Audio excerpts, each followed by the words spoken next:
everybody, everybody, it's your main man, Anthony Brogdon, coming at you strongly, stronger, strong is in the most proficient way so that you get this Black history. And boy, oh boy, I got a guy on the channel today. I'm highly impressed with this brother. You're going to really enjoy this as I give it to you through the guests that come on the show, straight, no chaser, to intoxicate your mind. Not DUI, though, my friends. Don't get out and watch the show and then drive because you're going to stagger by the good things that the people who come on the show share with us. I'm a better person since doing Strong Inspirations. I really like this. And it came out of happenstance. And here I am for 3 years and 500 guests. Did you see the one I did with the guy who's a Buddhist, Black guy who's a Buddhist, and he says Buddhist, and he chants 3-4 times a day. He volunteers. He says it has changed his life. I didn't understand Buddhism until I interviewed with this gentleman. Did you see the one I did with the lady who talks about the trauma the Black women have gone through since slavery? And in that institution of slavery? Watch that video. Did you see the one I did with the lady who it was her great uncle was accused of raping the white woman in the Rosewood Massacre? I got his great niece on the show. Watch that one. And the little known story is the Black folks didn't just lie down and take that beating. We shot back for a long time. It didn't go as initially as history white folks would tell us and as we've been taught. That's what this show is. We give it to you kind of with people who know so that you can get a truer picture of the history. Because when the hunters tell their side of the story, it makes us, the hunted, look bad in many respects. And that ain't the case. What about from our perspective? And that's what I try to give you as Strong Inspiration. And so hit the subscribe button on Strong Inspiration. It's free. I do this out of the kindness of my heart so that you get to hear this history. All right, my friends. Hit the like button on this video. You're gonna like this one. You like all the others you've liked. You're gonna really like this brother. Watch out. Hit the notifications bell for when the videos come up. You get a ding, a shock, smoke signal, your lights flicker, something happens that let you know there's new content on Strong Inspirations. And then tell somebody about us. Don't keep it to yourself, please, my friends. Let it flow. You running around acting like you know everything because you watched it on Strong Inspiration and don't want other people to know where you got it from. Don't do that. That's not right. I'm asking you. Tell some people, those in the schools and the classrooms, they can watch this for free. They can move the cursor wherever they want. You can go past me. Get right to the point and keep it within that classroom time schedule. All right? That's what we're here for. Couple more housekeeping notes. You might know I'm a filmmaker. I've done this documentary, and it is good. Not just because I did it, but because I did it. It's titled Business in the Black, The Rise of Black Business in America. I complement that with this book. The book is phenomenal.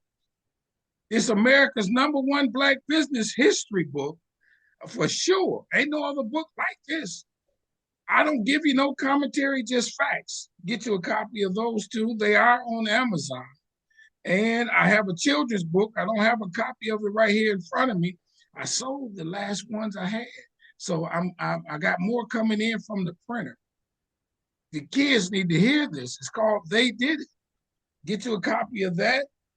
Couple more housekeeping. I got calendars for 2025. Here's the Do Your Best, Be Your Best. Get you a copy of this calendar. It's quotes by famous Black people. All right? 365. And then I got this other one that They Did It. That's my turn. This is 12 rich Black people who lived in the 1800s. All right. Black History 365. I'm bringing it to you, some form of fashion. Now, you hear me use this term strong a lot.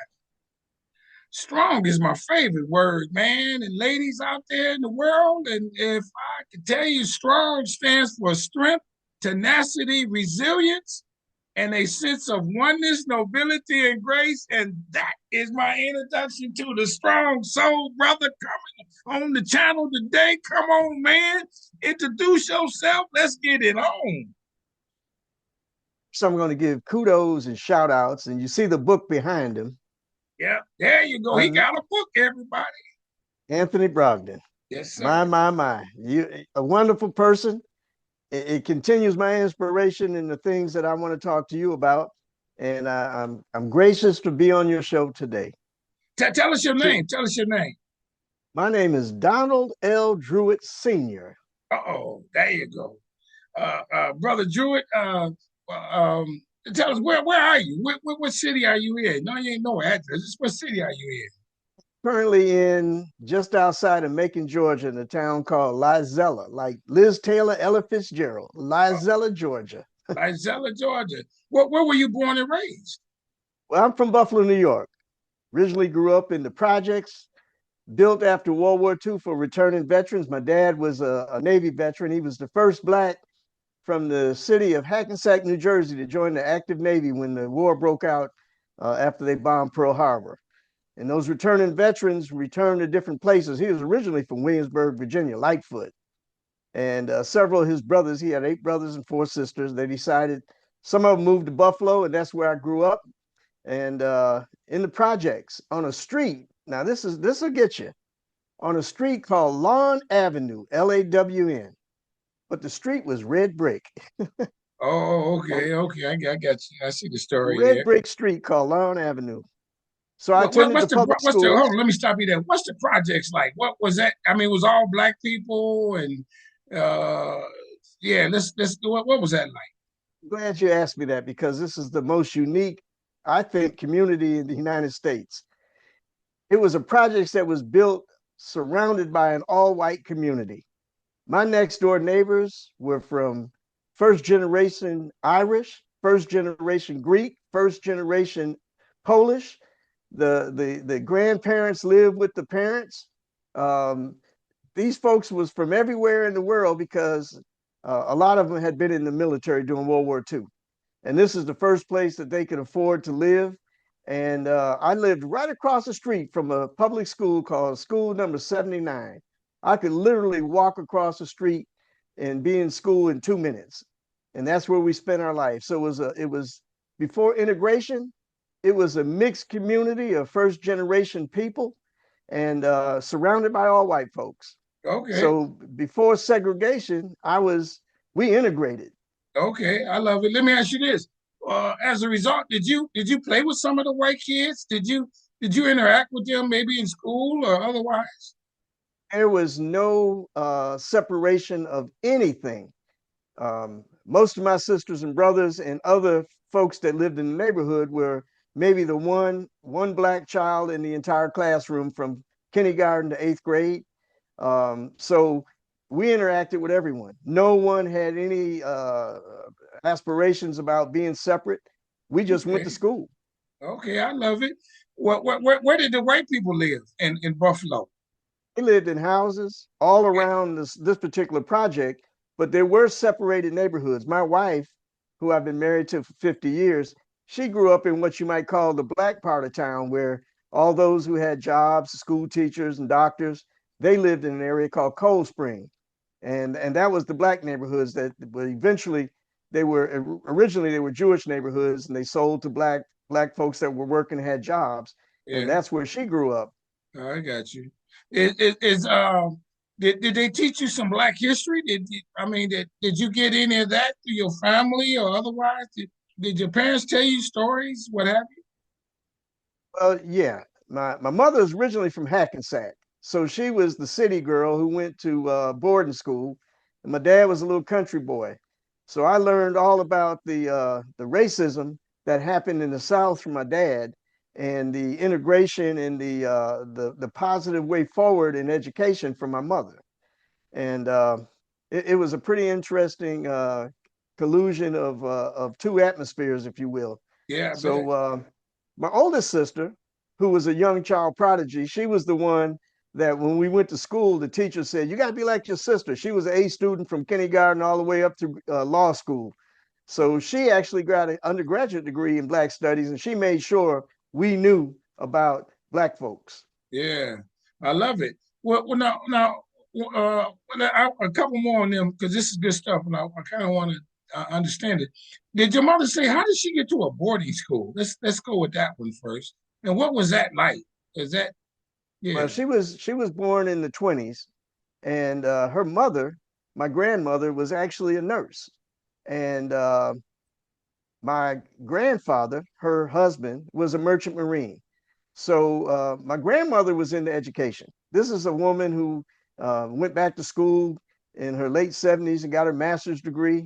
Oh It was a really? challenge. It was a Yeah. challenge for my sister. She was going to law school up at Rutgers, and my grandmother said, "Well, you're a young girl. You shouldn't be. Stay with me." She said, "No, Grandma, I'm going to law school. I graduated from college," and she challenged my grandmother. She said, "You're so worried about me going to school. What are you doing?" She went back to school and got her master's degree when she was in her late 70s. Oh, I love it. I love the story. Um, and then, but I want again, I want to ask that question. What? How did she grow up in a boarding school? Do you back in no in the 30s and stuff like that? What was She that? Do went you know to any of that story? my grandmother again was uh, came from an educational background, so she sent her two sons and her daughter to boarding school, Bordentown, just outside of Hackensack, and that's where she sent them off to school, and that's where they got their education. Oh, I love it. And then your dad was there. What and is that where the enslavement is down where he grew up? Do you know? Absolutely, Jamestown. Oh yeah, It, oh yeah.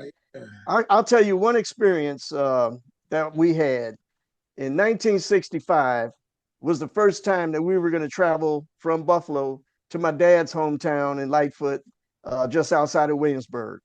So on the way down, I don't know how it happened. I was in the front seat of the car with all these little children. I had five sisters and a brother. And my dad said, when we get to this sign on the highway, just tell me, remind me, because I guess he was getting tired. And I looked up, I was probably asleep, and I saw this big sign. I said, "There it is, Dad." And he got off. We were downtown Baltimore. They were rioting in the streets. People were everywhere. And my dad said, "Oh my God, we got to get back on the highway." We went right down through the middle of the ghetto where they were rioting. And my dad said, "Roll the windows down and throw that hand up like this." Hmm. All them little children in there in that car with them New York plates going down through Baltimore with that little Okay. hand sticking up. The Yeah. crowd split open. We got back on the road and we headed on back down to Virginia.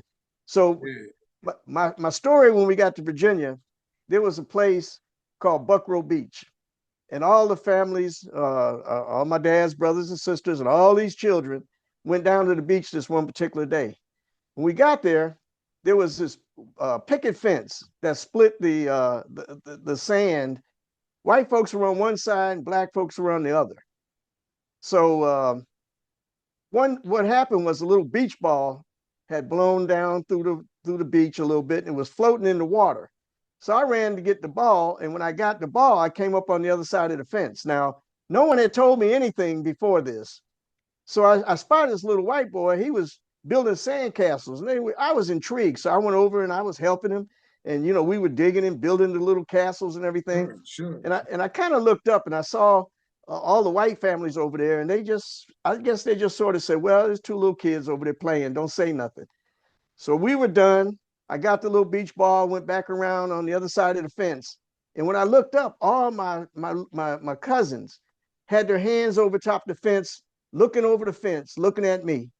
When I got to the other side, they said, "We're not supposed to be over there." And I didn't understand why, because I Yeah. grew up in the integrated North, Yeah. Right. and they were in the segregated South. And Right. that kind of was my first exposure to real separation of the races. Yeah. Let me ask you this, and we're gonna get into the story shortly. Did your dad have trauma in his life growing up in the South? Any of those stories? Well, his story was actually kind of mixed. He was one of the younger ones in his family of those 12 siblings.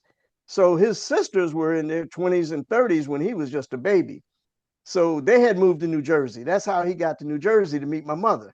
So when he was a child, his sisters would say, Dad, let him come on up here and experience a little bit of this northern life. So he went up during the summers and stayed with his sisters. And as a child, 10, 7, 8, 9, 10, 12 years old, he had met my mother. So they were childhood friends until the war broke out and my dad went off to the Navy. Like I said, he was the first African American, two of his buddies, the first African Americans to join the active Navy from Hackensack, New Jersey. So after the war, his 4 years in the Navy and the end of the World War II, he came home and he and my mom got married. And because a couple of his brothers and sisters had migrated to Buffalo they were actually war veterans too, some of them. He went to Buffalo because of the Industrial Revolution, Chevrolet and Bethlehem Steel and all those Right, industries were right, starting. They were hiring folks. right. So that was the big employer in Buffalo for the most Yeah. part. Let me ask you this: you have you been called? I keep it real on the show. Have you been called a nigger? Yeah. Yeah.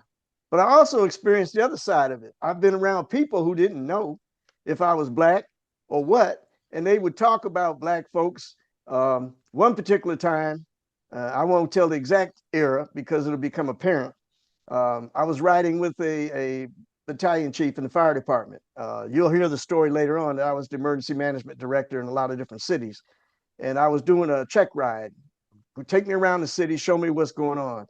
And he had mentioned, he said, them niggers, when they pass out and we have to give them mouth to mouth resuscitation, I wouldn't do it. I said, what do you mean? He said, well, there was a black lady. She passed out and she needed some resuscitation, and yeah, I wouldn't give her mouth to mouth.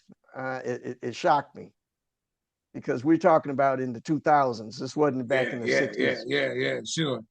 Uh, uh, does that hurt your feelings? Let me say this, because I'm a lighter complected guy. Everybody, I know where the white is in my family, and there was a point in my life where I almost didn't think I was black because even my other friends who darker complected, so when we teased each other, they would come up with the light joke, and I had no comeback. Did that ever affect you? When people kind of thought that about you, and you was like, oh no, man, I'm a black guy, or you might have took the other perspective, if I may ask. We'll talk about my career, but when I moved to Georgia back in the 70s, the first time, friends would talk about, well, we used to chase those light skinned Negroes down the street from school. It was a light skin, dark skin thing, Yeah, right, which is still exactly. prevalent in the South today. It's still prevalent. Yes, sure. It's a mindset that needs to be destroyed and gone away. Yeah. Okay, well let's go into the story of some of your career, because I'm very interested. Well, I think I look at my life and I think now 7 phases. Phase one was my early life. I mentioned to you that I grew up in the schools, public schools. Got an undergraduate degree from the University of Maryland and got a graduate certificate from Rothman Graduate School in Toronto, and both in business management. Then went on with my life. I call that phase one of my early life. Phase two, I spent 24 years in the U.S. military, serving in the Philippines, Thailand, Germany, Korea, in a lot of the United States, from New York to California, from North Dakota to Texas. Yeah, I served during the Vietnam War. I served in Thailand and back in the 70s. And You saw combat? I didn't see the hand-to-hand stuff. What we were primarily doing that time was sending bombs and missiles and rockets onto the enemy forces, and I provided that aspect of it by providing those airplanes and jets and things like that with the weaponry to go into those battles. Um, During that time, I spent I was also I was a nuclear weapons technician, so that kind of tells you a little bit different story. I was kind of behind the fence in bunkers. Um, my teams, we managed the maintenance of the nuclear weapons that would go on anything from missiles in the ground to B-52s to backpack nuclear weapons, Persian missiles, Lance missiles, you name it. That's what I did for the 24 years I was in the military. So it was a little bit different than uh, than some of the guys, like my brother who was a Marine in Vietnam. He was a Marine from 65 to 69. He actually saw combat in Vietnam and suffered from Agent Orange and a lot of other things. Mm. Um, so that's kind of what phase two of my life is in the U.S. military. I Okay, retired in 1996. let me stop you there. Did you face racism in the military? Oh, all the time. Um, we Most of the folks we had to be one step ahead and five times smarter than our counterparts for the most part. Um, once you got into the situation where you had to watch each other's back, and the brothers that did go down range and actually shot M16s and other things and hand grenades, they will tell you that white folks realized at a point where you had to be back to back watching each other's back. Black and white didn't matter, but when you return home, there was a different story. Um, Oftentimes on bases, the white guys went to their little bars or they went to their little clubs, and the black guys went to their places, and that's kind of how that went. But at the end of the day, when you were shoulder to shoulder and back to back, that white stuff went out the window. That black and white stuff went out the window, and it's pretty much that way today. The Yeah, yeah, soldiers and sailors and Marines, they still segregate to their clubs or their little fraternities, but yeah, all in yeah. all, people do kind of stick together when it gets heated. Let me ask you this: do you think, as a black man, that they did not advance you in rank per your skill set, so on and so forth? That wasn't an attempt, but this guy, Don Druitt, growing up in that environment that was equal, I understood what I needed to do to be ahead of everybody. So, and a whole bunch of other black guys will tell you the same. They studied more, they practiced more. So when it came time for promotions, you had to figure out how you were going to deny me because I was prepared and ready to go. I love it. Certificates on the I love it. table. I love it. Okay. Okay. Go to the next phase of life. That's yeah, as you see fit. So phase three, I was retiring from the military, and this is where my arts background really got formulated.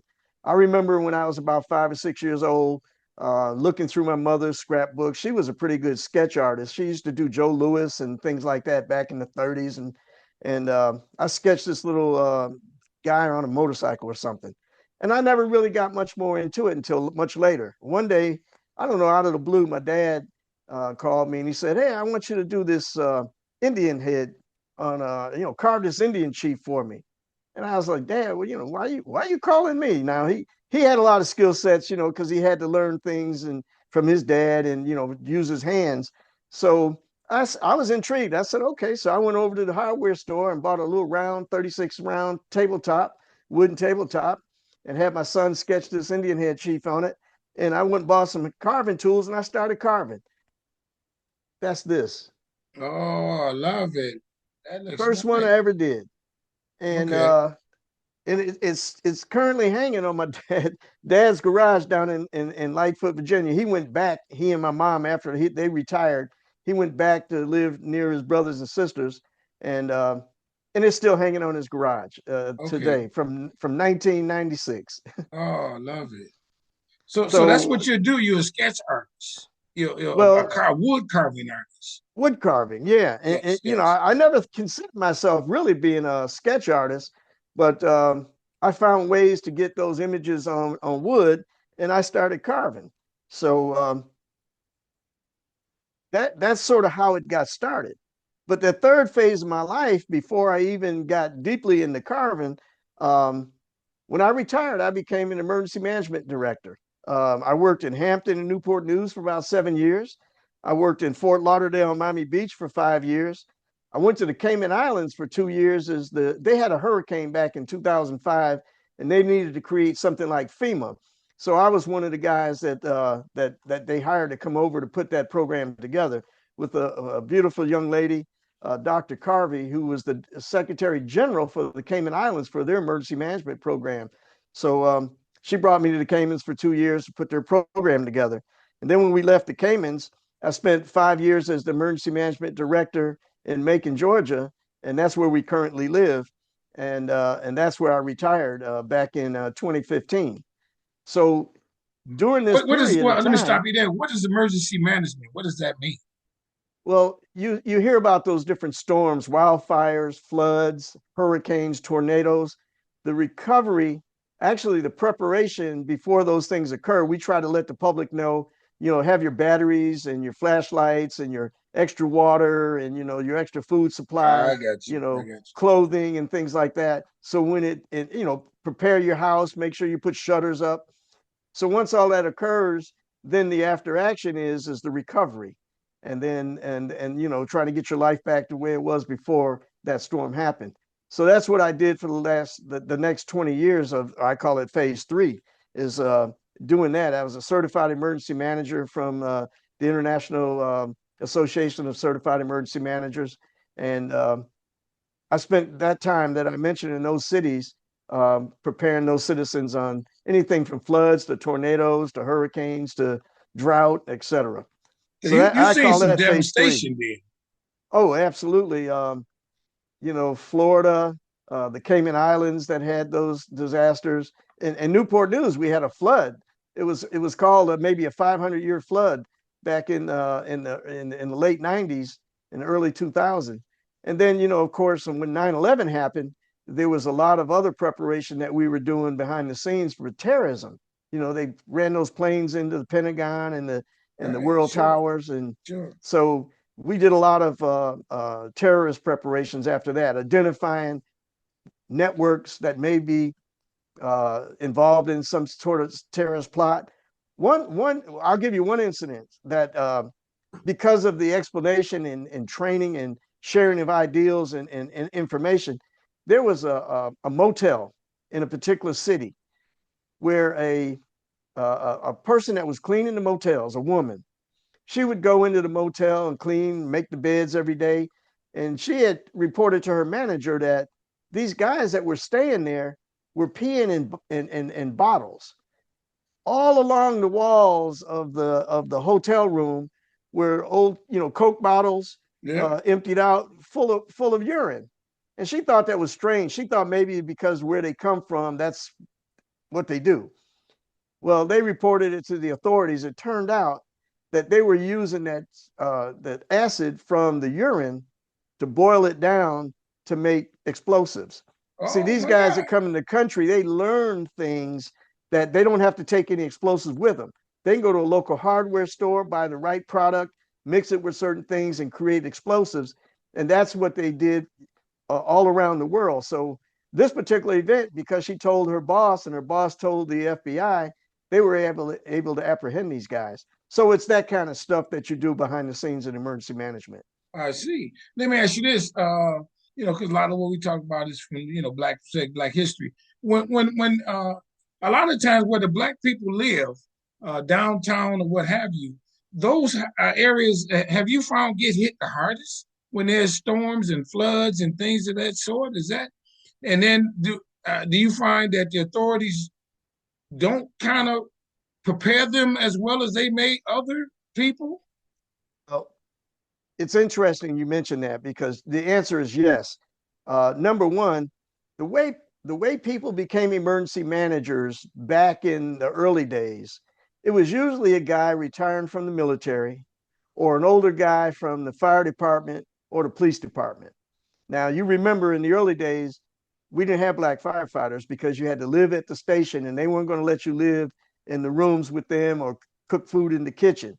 So it took a long time to get black firefighters. Well, the way that a lot of emergency managers evolve is because they come from the police department or the Mhm. fire department or the retired military Right, or ex-military. right. So if you don't have black emergency managers, then you don't have managers going into those areas of the neighborhood that you're talking about to prep them for things. So you're living in older houses, electricity goes out, you're not as prepared. You may be living off of a old furnace or space heaters. So those people do suffer, and they don't have access as much to the grocery store. They're not storing a lot of things. Right, So right. yes, we see that devastation when those tornadoes or floods hit in those particular areas. We do see that the those inner neighborhoods, we call the inner city, do suffer Yeah, because number one, yeah, Black emergency managers probably don't exist, and they're not going into those neighborhoods to talk to them about preparedness. yeah. I got you. And on that same note, I've been to New Orleans and I visited where the levee broke. And if you know anything of that story, maybe you can chime in. They said that they broke the levee, maybe even on purpose, in that area because that was the black neighborhood and they didn't want it to destroy downtown, which I guess I can kind of understand not destroying downtown. Do you know of that as some truth to that or anything? I was an emergency manager during that period of time. Um, I do know General Honore, the Black Cajun that went down from the United States Army to kind of help that city have a little bit of peace and order because it was looting and everything was going on. But as far as that speculation of that levee being purposely busted, um, I don't know. I don't know. And I know there's a lot of discussion and stories about that, about, they purposely did it so it would flood one area and not another area. Right, right. Um, So you had that's still heard being that too, talked then, about. Oh evidently. yeah, yeah. I've seen the Yeah, videos and the yeah, stories and the discussion. So yeah, that's still being talked about. yeah. Um, Oh, so that's that phase three. That emergency management history that I went through, and then I go into phase four, which is a nice phase of my life that I really think is pretty cool. And that's where that art enthusiasm came. I mentioned to you, my dad asked me to, carve that thing for him, and then I really got deeply into it. So I turned 71 this year, and I've actually done 70 carvings. And I said, well, what I'll do from this point forward is I'll do one a year for my age. And I got involved in some pretty interesting things. Like, for instance, this is the carving of that very famous Jackie Robinson with the Kansas City Monarchs right, sliding in the home plate. right. That's a very famous painting done by an individual, and so I kind of got into doing things that were important to our lives.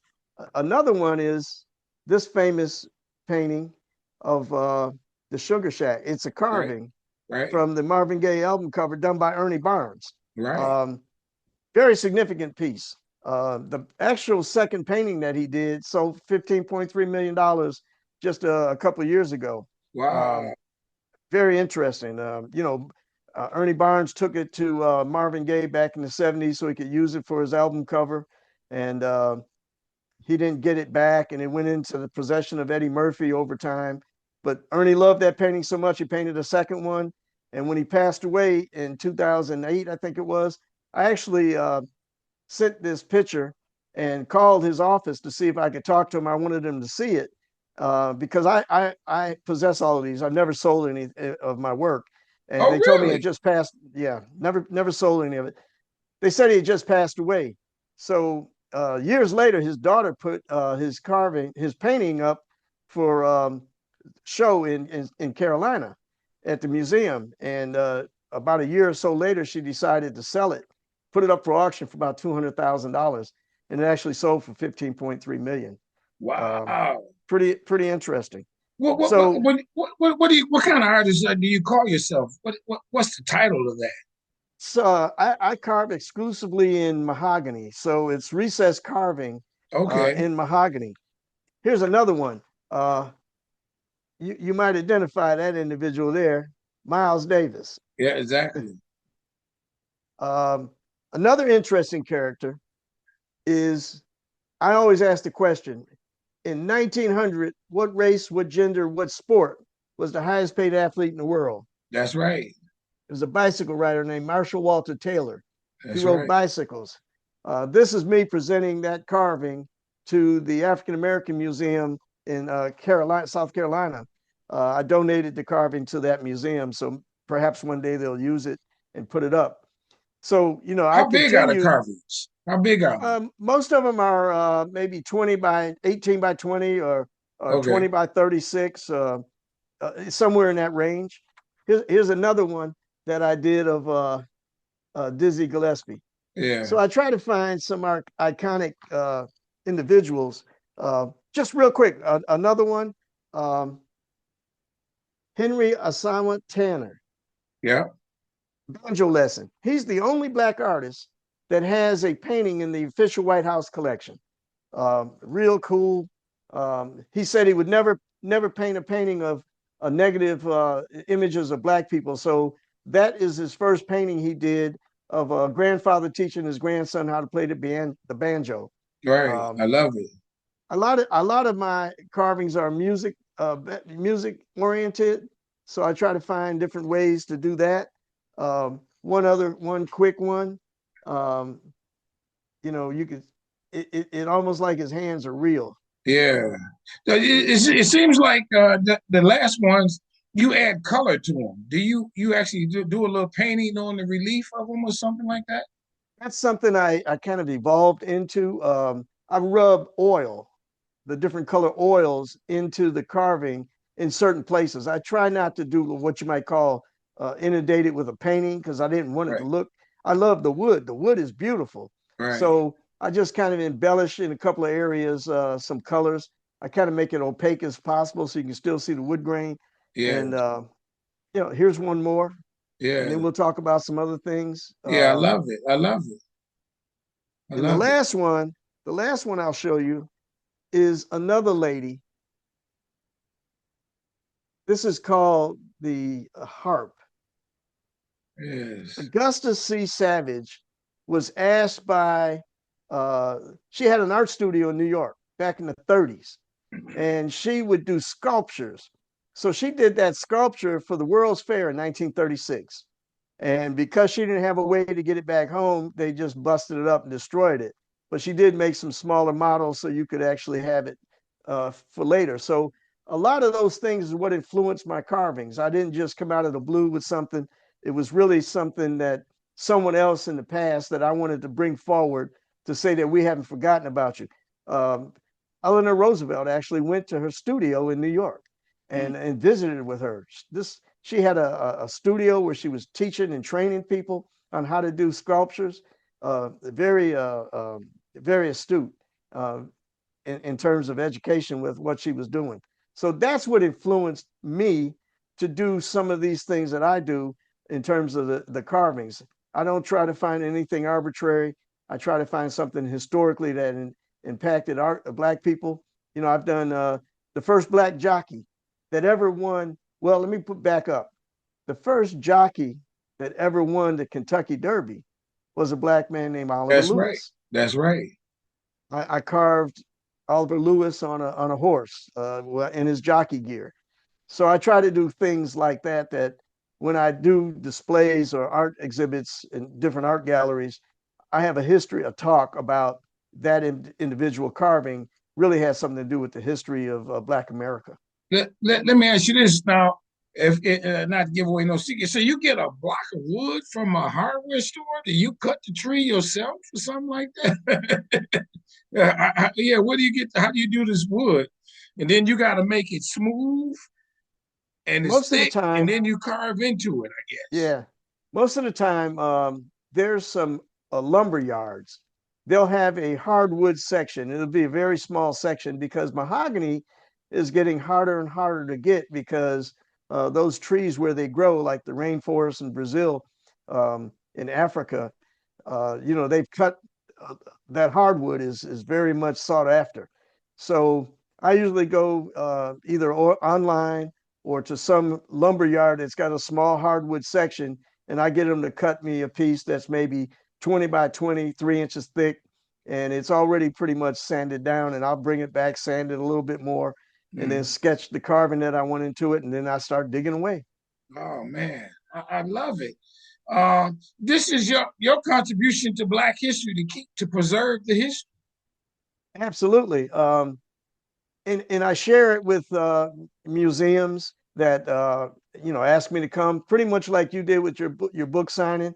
I'll go there and and show them my book of my work, and they'll say, in 6 months we like you to bring 10 or 20 pieces down, and then generally they'll do an opening, and I'll talk a little bit about myself, like just like now, Yeah, right, and right. maybe even do a little small demonstration on a couple of pieces of block wood, and tell people that they may have the ability to do it. I never had any training.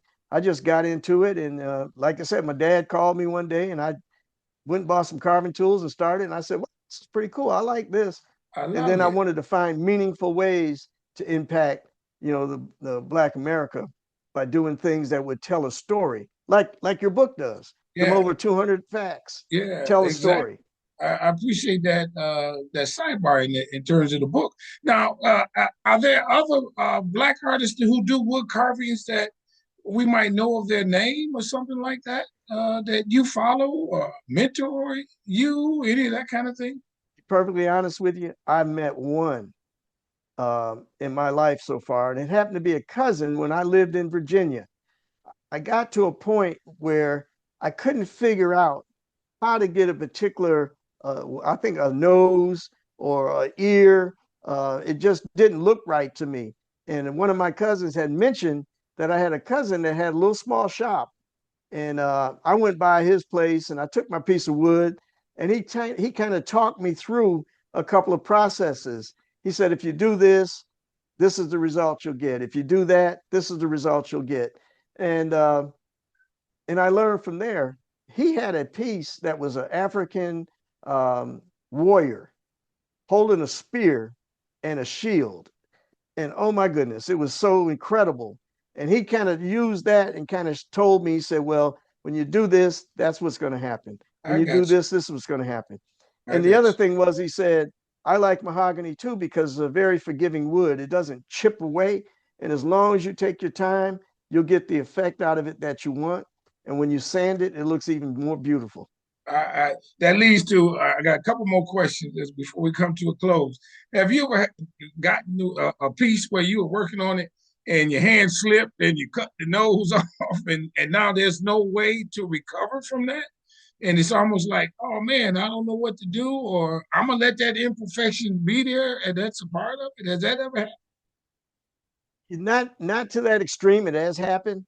Uh, what will end up happening is the nose might be a little bit smaller. Okay, the I got eye might you. I the got eye you. might be a little bit wider. I got you. I got you. So Um, let me tell you yeah, go one ahead. other little phase, phase five. After I was carving, um, in 2017, I was visiting my sister in DC, and we went down to a park that's under the Woodrow Wilson Bridge now, very big. It's casinos and everything. And I ran across this statue of Frederick Douglass, and I said, "Man, it was so impressive." He was standing next to a statue of Louis Armstrong. I said, "Wow." And everybody knows Frederick Douglass is very powerful. So I came back home and I said, you know what?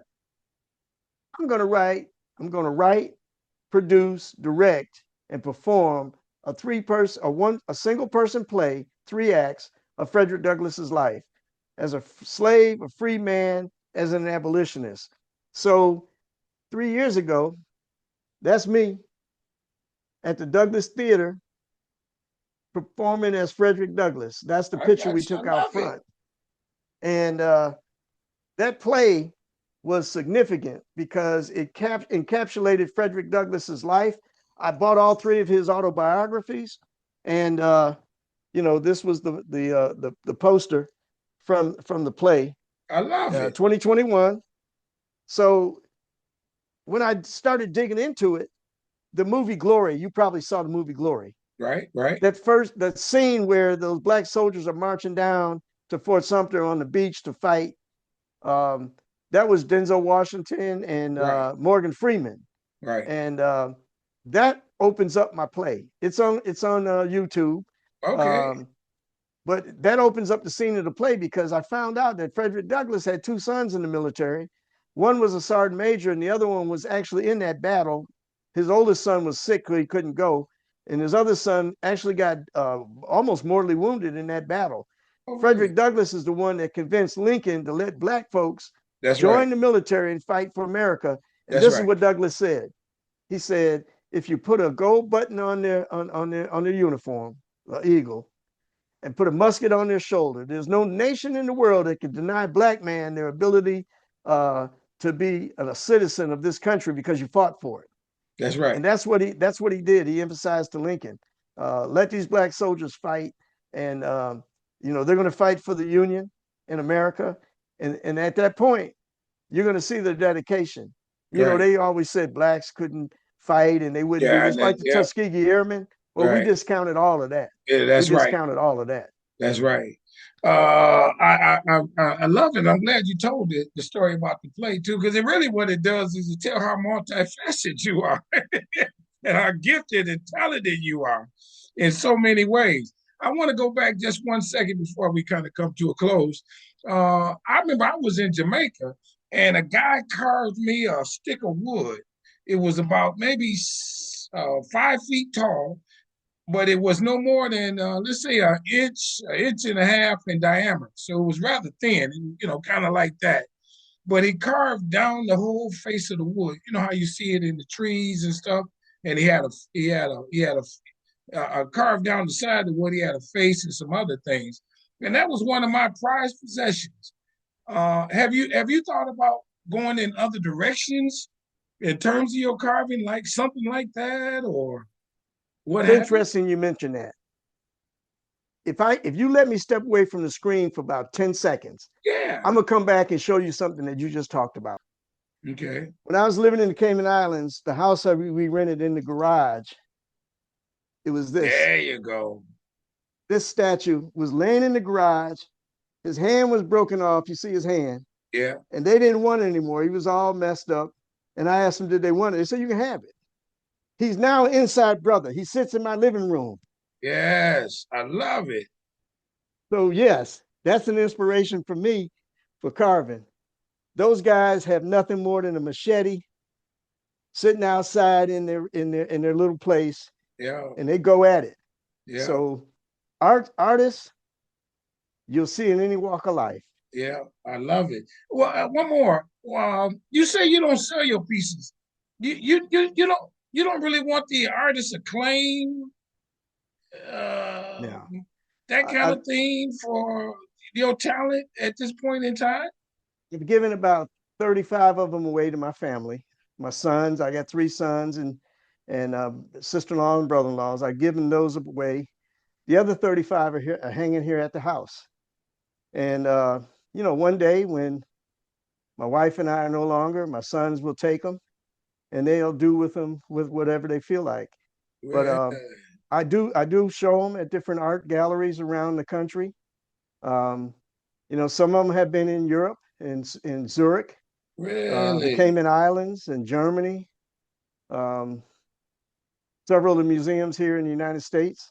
So yeah, I mean, as far as monetary, I'm not really looking for that. It's just really it, incredible. it's a it's a nice it's a nice thing to do, to spend some time creating and enjoying life, and that's pretty much where it's at with me for I that. love it. How do you sign them? Do you sign them? And what's the sign name you use? I don't know what's the proper term. Down at the very bottom, you'll see something that says DRU dot dot dot All right, Drew dot dot dot. love it. There it is. So when you become famous from your art, we know what to look for: the authenticness. I thank you so very much for coming on the show. I do have one other It, thing I want to yeah, share yeah, I with was you going to ask you: is there real anything I quick. didn't ask you? After I wrote the play, Frederick Douglass, I wrote 2 musicals. One's called What's Going On. It's those songs from Marvin Gaye's album. Each one of those songs is a story, and you probably know that. And the other one is the Cosby Kids from the Cosby television show, cartoon show. Each one of those children went through some things, and they worked together as a group to get them through it. So I wrote a musical on that. Now I've sent it out there, copyrighted, and I sent it out there to our good friend Tyler Perry and some others, Bill Cosby. Um, we haven't gotten back together yet, but maybe at one day. I know Whoopi Goldberg said it took 11 years for her to get through The Color Purple.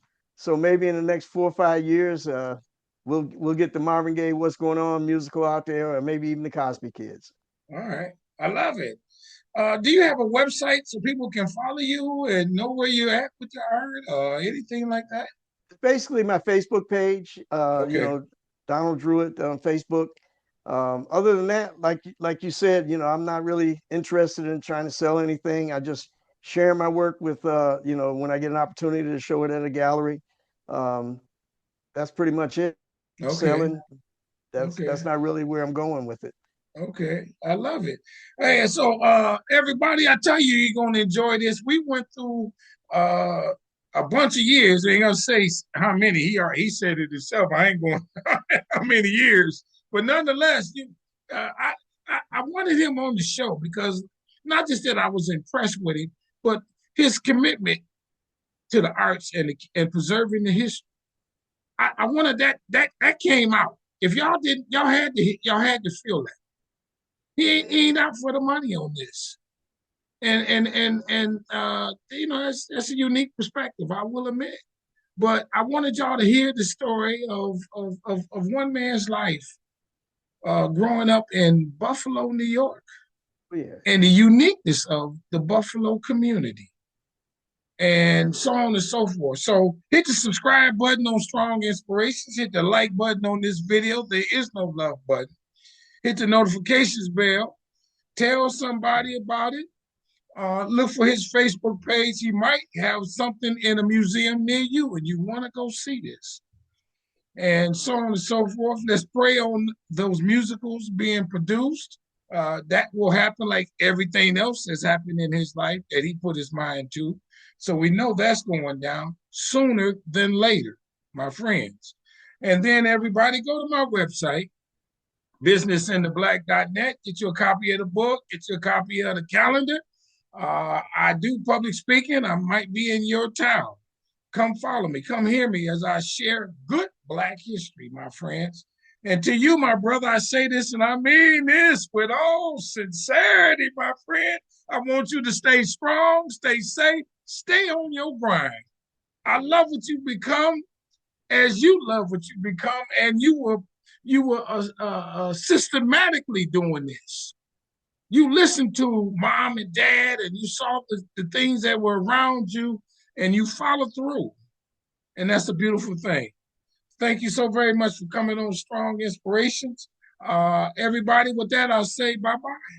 We Thanks out. for having me. Thank you, man.